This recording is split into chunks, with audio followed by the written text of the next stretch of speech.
سب دیکھنے اور سننے والوں کی خدمت میں محبت بھرا سلام. عرفان احمد خان صاحب ہمارے ساتھ ہے. خان صاحب، یہ یوکرائن کا مسئلہ تو بڑھتا جا رہا ہے اور یہ جنگ رکنے کا نام بھی نہیں لے رہی اور آہستہ آہستہ یورپ کی طرف بھی بڑھ رہی ہے. پچھلے ایک ہفتے کے دوران کافی حملے کیے ہیں اس نے روس نے یوکرائن کے اوپر. اس کی وجہ سے کافی یورپ کے اندر ڈسٹربنس ہے. آپ کو پتا ہے جرمنی کے اندر جو جرمن چانسلر ہے وہ بھی چھٹیوں پر تھے. تو پوری حکومت جو ہے 3 ہفتے کے لیے چھٹیوں پر تھی.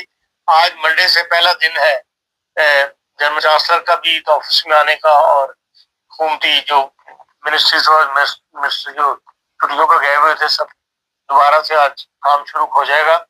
لیکن کل جرمن وزیر خارجہ جو ہے وہ چھٹی کینسل کر کے اپنی تو وہاں گئے تھے یوکرائن. اور وہاں پر انہوں نے جو ایسٹرن پارٹ کا سٹی ہے خارکیو جس کی کہتے ہیں 1.4 ملین آبادی ہے، وہاں پر جو لاسٹ ویک روس نے شاپنگ سینٹر کے اوپر ڈرون حملہ کیا تھا جس میں 16 آدمی ہلاک ہو گئے تھے. تو وہاں کا بھی دورہ کیا اور وہ جو پاور پلانٹ تباہ کیا یا نقصان پہنچایا تھا وہاں بھی وہ گئے ہیں.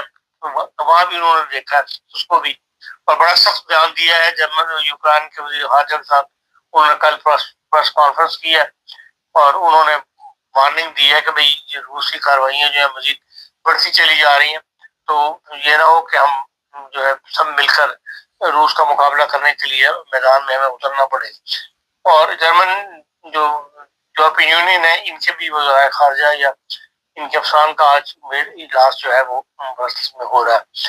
تو جرمن وزیر خارجہ نے بھی وہاں جو پاور پلانٹ کو ریپیئر کرنے لیے بھی 50 ملین دیے ہیں اور 50 ملین جو ہے انہوں نے ہیومینٹری امداد جو ہے وہ بھی یوکرائن کو دیے، لیکن ڈائریکٹ یوکرائن حکومت کو نہیں دی بلکہ انہوں نے کہا کہ یو این او کی جو ایجنسی ہے اور جو این جی اوز وہاں کام کر رہی ہیں جرمن ان کو ہم یہ دیں گے، ان کے تھرو ہم وہاں پر یہ اس طرح 100 ملین رقم مسلسل لے کے دے کر آئے. تو بہرحال جو یوکرائن کا معاملہ جس طریقے سے بڑھ رہا ہے اس کے علاوہ بعض پرانے لوگ جو حکومت میں نہیں رہے انہوں نے بھی بیان دینے شروع کیے ہیں کہ بھئی یوکرائن والا معاملہ، یہ دو معاملات جو ہیں اگر یہ سنبھالے نہ گئے، ایک یوکرائن کا اور ایک ایران وار جو ہے جس کے اندر امریکہ کی پوزیشن کمزور ہوتی چلی جا رہی ہے، وہ کہتے ہیں کہ یہ دونوں اس میں جو شام کا پہلو اسرائیل کا کی وجہ سے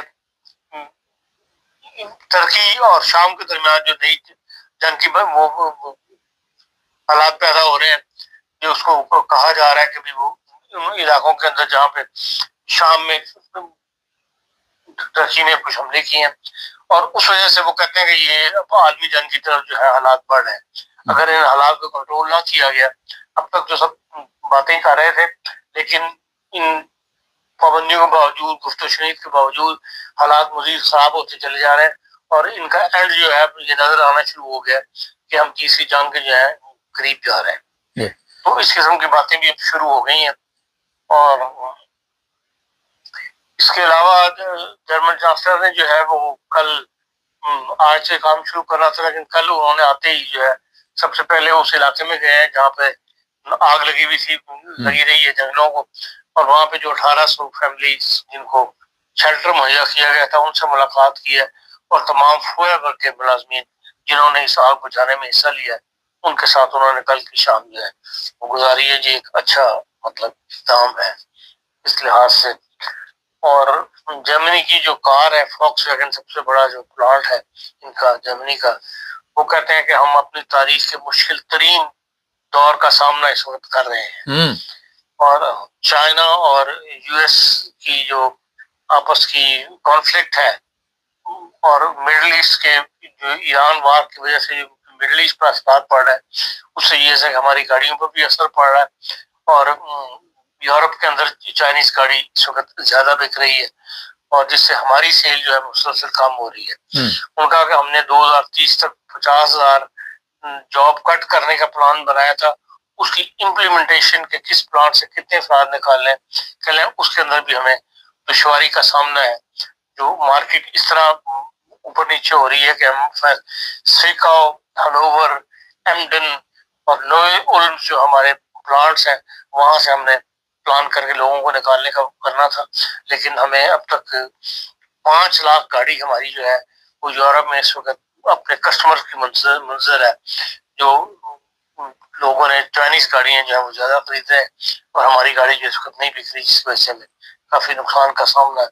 تو بتایا کہ بھئی یہ اس وجہ سے ہم اس وقت اپنے مشکل ترین دور سے گزر رہے ہیں۔ یہ تو ایک کہہ لیں کہ بھئی جرمنی کی جی خبر تھی ویکینڈ کے حساب سے، ہوتا ویکینڈ کے علاوہ اور کوئی سوائس کہ بھئی جلسے خوب ہوئے ہیں یہ الیکشن کی وجہ سے، اے ایف ڈی کے بھی اور دوسری سیاسی پارٹیوں کو بھی۔ جی جی خان صاحب، یہ جو ابھی شروع کیا ہم نے کہ یوکرائن اور ایران اور اسرائیل، یہ ساری ایک عالمی جنگ کی طرف حالات جا رہے۔ ایران کے وزیر خارجہ کا بھی بیان آیا کہ شاید امریکہ نے سمجھا تھا یہ وینزویلا ہے، جس طرح اس کے صدر کو اٹھا لیا، یہاں بھی اسی طرح کی کاروائی کریں گے۔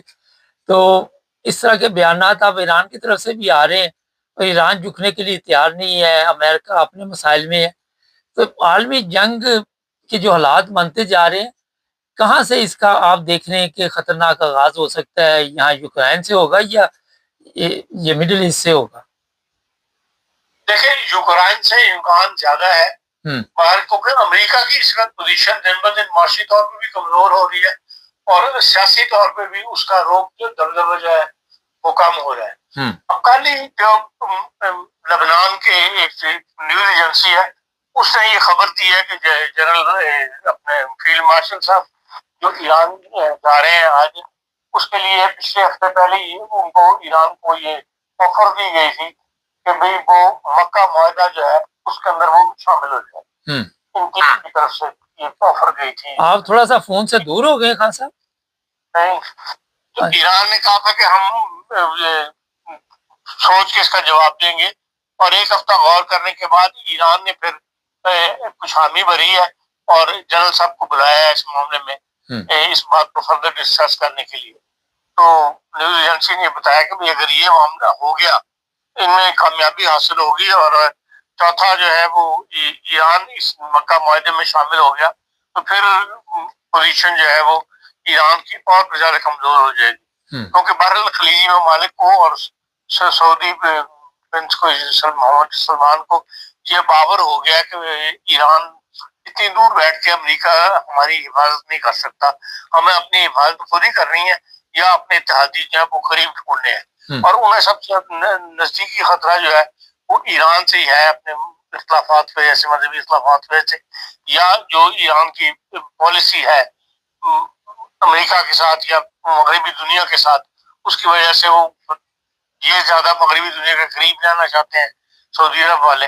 تو اس کا حل کے لیے انہوں نے کہا کہ اس کو ایران کو بھی اس مکہ معاہدے میں شامل کر لیا جائے تاکہ ہم اپنے آپ کو سیو کر سکیں۔ تو اس کے لیے جنرل صاحب کی ڈیوٹی ہے، فیلڈ مارشل صاحب کی ڈیوٹی لگی ہے، وہ آج وہاں جا رہے ہیں اور دیکھیں اس کا کیا رزلٹ نکلتا ہے۔ اگر یہ مکہ معاہدے میں شامل ہو جاتا ہے ایران تو یہ بہت بڑی کامیابی ہوگی مڈل ایسٹ کی ممالک کی یا مسلمان ممالک کی۔ تو پھر بہت دوسرے ممالک، بہت سارے مسلمان ممالک ہیں وہ بھی اس معاہدے میں شامل ہونا چاہیں گے، اور جس سے جو ایران امریکہ کا ایک ہر وقت خوف رہتا ہے یا ایران کی جو ہے کہنا چاہیے ہر وقت امریکہ کی دھوس چلتی ہے، اس میں کمی آ جائے گی یا اس سے نجات مل جائے گی مسلمان ممالک کو۔ اعلان تو یہ شرط رکھے گا نا کہ امریکہ کو یہاں سے چھٹی کراؤ پہلے، تو سب سے پہلا تو یہ ایشو ہے نا۔ دیکھیں ان کے اڈے سے ان کے پہلے تباہ ہو گئے، وہاں پر کافی ان کو نقصان پہنچ چکا ہے ایران کو، اور اس کو چھٹی کروانا کوئی ایسا مشکل بات نہیں رہتی، کیونکہ وہ کوئی برہنہ منت تو ہے نہیں امریکہ کے۔ امریکہ تو ان کے جو تیل کا پیسہ وہ امریکہ بینکوں میں رکھا جاتا ہے، اور ان کے ساتھ کوئی ایسی تجارت جو ہے جو کچھ دنیا میں کھانا پینا یا ان کی ٹیکنالوجی کو وہ لیتے ہیں، یا امریکہ کی یا برطانیہ کی کمپنیاں جو ہے وہ وہاں پہ تیل نکالنے میں ان کی مدد کرتی ہیں۔ وہ پرائیویٹ کمپنی ہے، وہ کام تو اس طرح چلتے رہیں گے، لیکن یہ کہ ایرانی جو امریکن حکومت کا انفلوئنس ہے وہ کم ہو جانا چاہیے، اور وہ ہو جائے گا اگر یہ معاہدہ ایسا ہو جاتا ہے۔ کیونکہ یہ بات تو واضح ہو گئی ہے کہ امریکہ کی کوئی مشکل پالیسی مڈل ایسٹ کے لیے نہیں ہے. یہ افراد پہ ڈپینڈ کرتا ہے، جو بھی صدر ہو اس کی ذاتی خواہش جس طرح وہ اس وقت کرنا چاہتا ہو وہ کر لیتا ہے. کوئی مشکل پالیسی کے ساتھ امریکہ نہیں چلا. ٹرمپ آیا تو بالکل ہی پالیسی بدل گئی. بائیڈن صاحب تھے تو اس کی طور پالیسی تھی. اب پھر آگے کوئی نیا پریزیڈنٹ آ جائے گا، پھر ایک نئی پالیسی وہاں پہ اس کی مرضی کے تابع چلنی شروع ہو جائے گی. اس لیے وہ یہ تلاش کر رہے ہیں کہ بھئی ہم اپنے اتحادی جو ہے جن سے ہمیں مدد مل سکتی ہے وہ ہمارے قریب کے ممالک ہوں، اور اگر مسلمان بلاک اس طرح بن جائے تو یہ بہت بڑی کامیابی ہوگی. اسرائیل کے ساتھ بھی تو کئی مسلمان ممالک ہیں خان صاحب، تو وہ اسرائیل کو چھوڑ دیں گے آرام سے؟ دیکھیں ان کی بنیاد جو ہے کوئی نظریاتی تو ہے نہیں. نظریاتی طور پر تو دونوں کے اندر اختلاف ہے. وہ تو وہی نے اگر ان بعض ممالک میں تعلقات قائم کیے ہیں تو وہ تجارت کے لیے کیے ہوئے یا ان کا ٹورزم حاصل کرنے کے لیے کیے گئے. وہ کوئی اتنی بڑی آمدنی نہیں ہوتی یا اتنا بڑا کوئی وہ نہیں کہ جس کے لیے ضرور اس پر انحصار کیا جا سکے. وہ عارضی طور پہ پروگرام کسی متاثر ہو گئے کسی معاملے سے جو اہم ہو تو اس کام کو تو ڈاؤن بھی کیا جا سکتا ہے، کم بھی کیا جا سکتا ہے، یا اس کو ختم بھی کیا جا سکتا ہے. اس ٹورزم کو یا اس طرح ایران کے ساتھ تعلقات، اسرائیل کے ساتھ تعلقات میں کمی بھی لائی جا سکتی ہے. بھارت جب ایک بلاک بنے گا تو پھر بلاک کی پالیسی جو ہے وہ اس میں جس مفاد میں بہتر ہوگی وہ پالیسی اختیار کی جائے گی. ہاں سر، واپس آتے ہیں یورپ میں. یہ بتائیے کہ روس اتنے سالوں سے یہ جنگ لڑ رہا ہے، روس کے پاس اتنی طاقت ہے کہ نیا کوئی پنگا ڈال لے یورپ کے ساتھ، اور روس کے تو اندرونی حالات اتنے اچھے نہیں ہیں جو ہمارے پاس اطلاعات ہیں. دیکھیں روس کے اندرونی حالات کے بارے میں ایسی خبریں آنی شروع ہو گئی ہیں. اب وہ کہتے ہیں کہ 10 پیٹرول پمپوں میں سے 7 پیٹرول پمپ وہاں پہ خالی پڑے ہیں، ان کے پاس پیٹرول ہی نہیں ہے. لمبی لمبی لائنیں جو ہیں وہ اپنے ٹیلی ویژن پہ دکھائی جا رہی ہیں کہ وہاں پیٹرول کی بہت بڑی قلت پیدا ہوئی ہے. اس طرح اور دوسری اشیاء کے بھی ان کو کھانے پینے کے جو ہے معاملات، لیکن ابھی تک تو وہ ان کو فیس کر رہا ہے.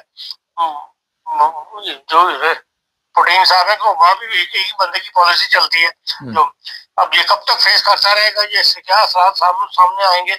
بظاہر تو اس سے روس جو ہے کمزور ہوتا ہوا نظر آ رہا ہے، لیکن لڑائی کے اندر اس میں کوئی کمزوری ابھی تک ظاہر نہیں ہوئی. قانونی طور پر اس کے حالات جو ہے یقیناً متاثر ہوئے ہیں. خاصا جس طرح ابھی آپ نے بتایا یہ جرمنی میں جو گاڑیوں کا بزنس ہے، فوی والے ہیں، فوکس واگن والے، تو یہ اتنی گاڑی انہوں نے تیار کی یا ان کا بزنس ڈاؤن ہے تو اس سے قیمتوں میں فرق بھی پڑ رہا ہے، کوئی قیمتیں بھی کم ہو رہی ہیں. اس کے بارے میں کوئی ہے خبر؟ کوئی ایسی خبر نظر سے تو نہیں گزری، لیکن لازمی بات ہے کہ بھائی جب مارکیٹ میں چیز نہ بک رہی ہو تو پھر اس کو فروخت کرنے کے لیے قیمتیں جو ہے کم کی جاتی ہیں، تو ان کی بھی کوئی نہ کوئی فرق تو پڑے گا. اچھا، ایک بات وہ یوکرائن کے حوالے سے مجھے ابھی یاد آئی. یہ ایسے ڈرون وہاں پہ یا لا کر پکڑے گئے ہیں، بتایا جا رہا ہے جو یورپ کے کئی ممالک کے وہاں سے، روس کا کہنا ہے کہ انگلینڈ، جرمنی وغیرہ سے. تو کیا دیکھتے ہیں روس اس کا کوئی ایکشن لے گا خان صاحب، کیونکہ ناراض تو بہت زیادہ ہے اس وقت. دیکھیں ابھی تک یوکرائن کی جنگ کے اندر ڈرون جو ہے وہ دن ب دن اس کا استعمال زیادہ بڑھتا چلا جا رہا ہے. اور اگر یوکرائن جب یہ ان پہ واضح ہو گیا کہ یہ کن کن ممالک سے اڑ رہے ہیں تو پھر لازمی بات ہے روس بخشے گا نہیں، پھر ان کا بدلہ وہ ضرور لے گا. چاہے وہ جنگ کی صورت میں نہ لے، لیکن ڈرون پھینک کے کرے یا میزائل پھینک کے کرے، ان ٹھکانوں کو وہ یقیناً نقصان پہنچانے کی کوشش کرے. جب پاکستان ہمارے فیلڈ مارشل صاحب تو ایران آ رہے ہیں، اندرونی حالات کنٹرول سے باہر ہوتے جا رہے ہیں خان صاحب. وہاں پہ تو کافی اب چیزیں سامنے آ رہی ہیں، جس طرح فوج بھی وہاں پہ اسلام آباد پنڈی میں پہنچ گئی ہے. کیا میسج دیا جا رہا ہے؟ میسج یہ دیا جا رہا ہے کہ بھئی آئندہ کے آنے والے وقت کے اندر جو کچھ فیصلے کرے گی وہ فوج ہی کرے گی.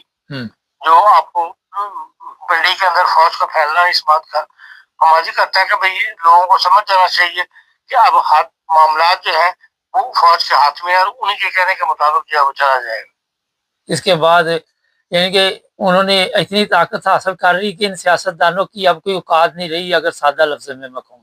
یہ تو کافی عرصے سے ایسے چل رہا ہے کہ سیاستدان تو پٹھو بنے ہوئے ہیں